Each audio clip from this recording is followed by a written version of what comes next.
The last time we opened the archives for the Super Earth's Ministry of Defense, we took a look at the least picked support weapons selected by expertly trained Helldivers frontline units, with one of those weapons being picked just 0.14% of the time. Turning once again to the highly scientific evidence provided by Helldive.live, it's time to take this series from worst to first, with the top two most picked weapons doubling and sometimes tripling all other contenders on this list for pick rates. These are the finest and most democratically approved stratagem weapons Super Earth has yet produced, fine-tuned for power, versatility, and liberty. In case you haven't done so already, the easy and free way to support the channel is to hit subscribe and to ring the notifications bell. And now, it's time to check out the cream of the crop, currently in the Helldivers Hall of Fame for efficiency and ruthless aggression.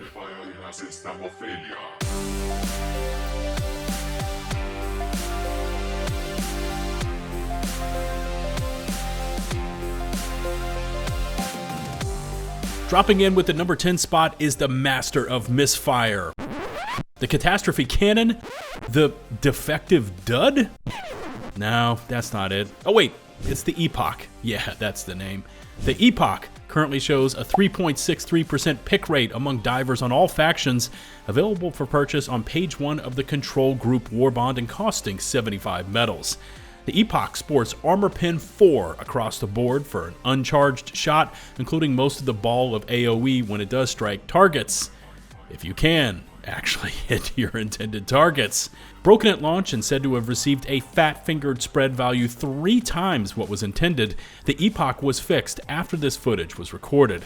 Inside of 50 meters, you can thoroughly trash many targets, including one-tapping a Hulk to the eye hole when using a charged shot, pushing the weapon up to AP 5 with a total of 3 shots per mag. However, for some divers, the low demo and stagger force along with a stationary reload has pushed them over to heavier hitting, more mobile alternatives. A little over 0.3 of a percentage point better at number 9 is the MG43 machine gun, sporting a 3.96% pick rate. Available to Helldivers at rank 1 and costing nothing, that's right, it's free. The machine gun, as many divers call it, comes with medium armor pen or AP3 across the board. Capable of dispatching all medium armored enemies and higher if you can hit the weak spots and dump enough rounds into them, the MG43 along with the Stalwart were the first support weapons to give players the option of toggling fire rates, in this case 630, 760, and 900 RPM. Now, the MG43 has received a steady set of buffs ever since Helldivers launched, including more durable damage, more base damage, more mags, more ammo per box, and shorter reload speeds. The machine gun at launch was a bit unruly, often missing as much as it connected, especially at anything besides close range, unless tap firing was used.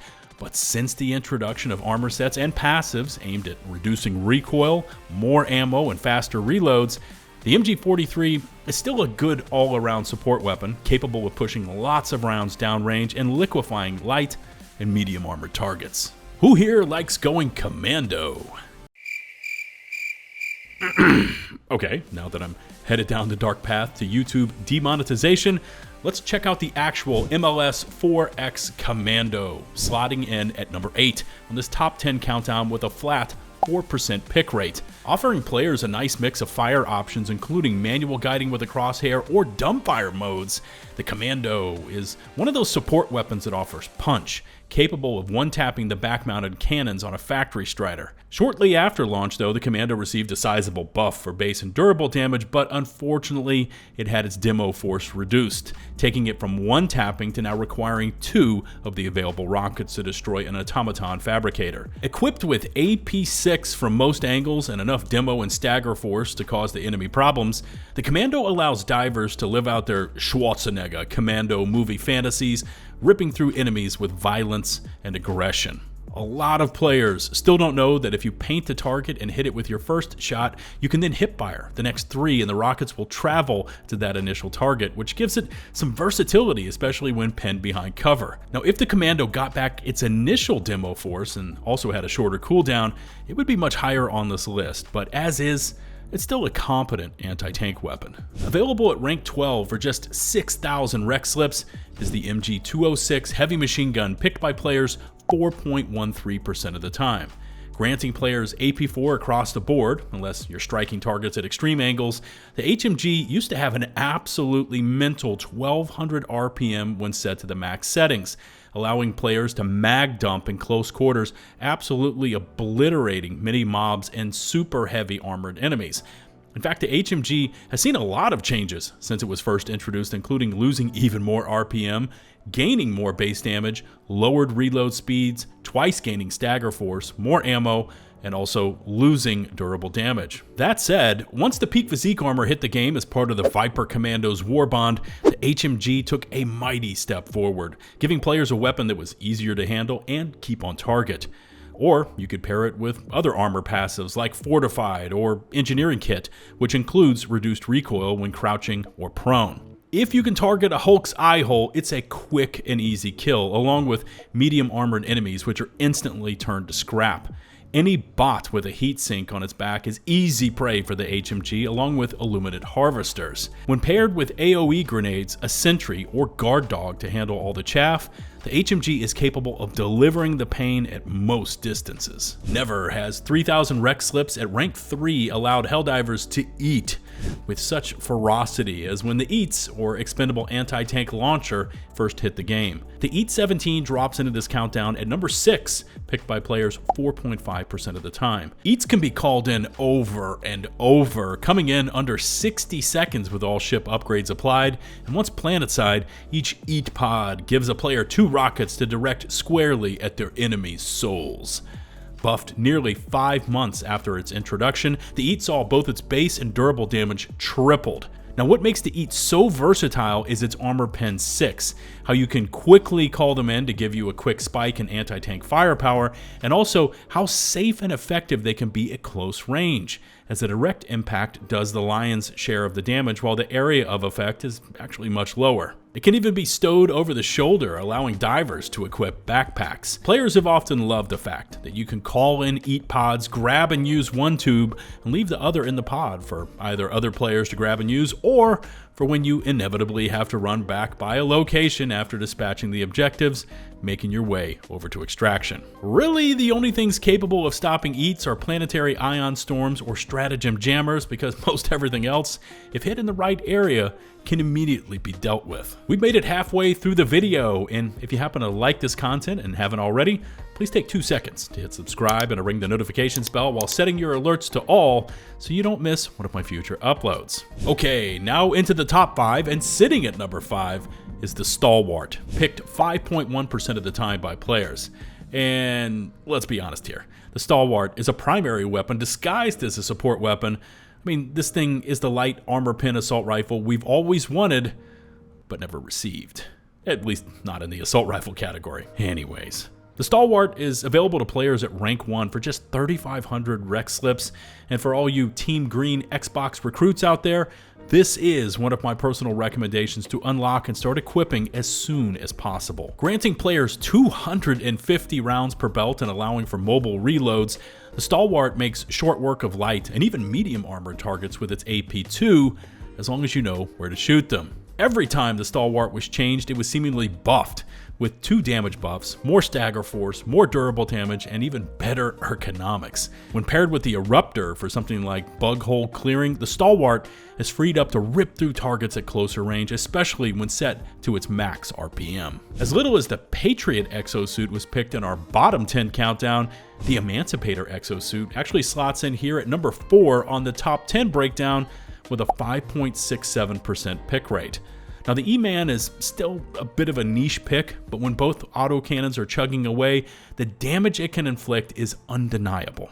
Players can expect to see AP5 across the board for direct hits on targets, while the AoE is reduced to AP3 and 2, depending on how close a target is standing to those impacts. In the past, the E-Man saw a steady stream of buffs to durable damage, rate of fire, and a very small increase in ammo per arm, now sitting at 100. I've never really gelled with the exosuits, often finding them finicky, especially when hitting fast-moving heavy enemies, often soaking up far too many rounds. There's also the issue of not being able to aim low, making terrain changes and combat difficult. The overall armor for the E-Man tops out at AP3, making it lighter weight than many of the targets you'll be targeting, but back in March 2025, Arrowhead did raise the total number of uses to 3, up from 2, at least giving divers an extra attempt to bring the pain while living out their mech fantasies. Expect to need to be rank 25 and to spend 20,000 rec slips to buy this mech. No support weapon has made more of a transformation from zero to hero